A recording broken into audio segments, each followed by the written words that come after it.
ભારતીય અભિનેતા અને ફિલ્મ દેશભક્તિપૂર્ણ ફિલ્મો માટે જાણીતા દિગ્દર્શક મનોજ કુમારનું 87 વર્ષની વયે મુંબઈમાં અવસાન.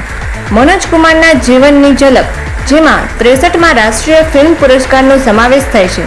જ્યાં તેમણે રાષ્ટ્રપતિ પ્રણવ મુખર્જી તરફથી 44મો દાદા સાહેબ ફાળકે પુરસ્કાર મળ્યો હતો.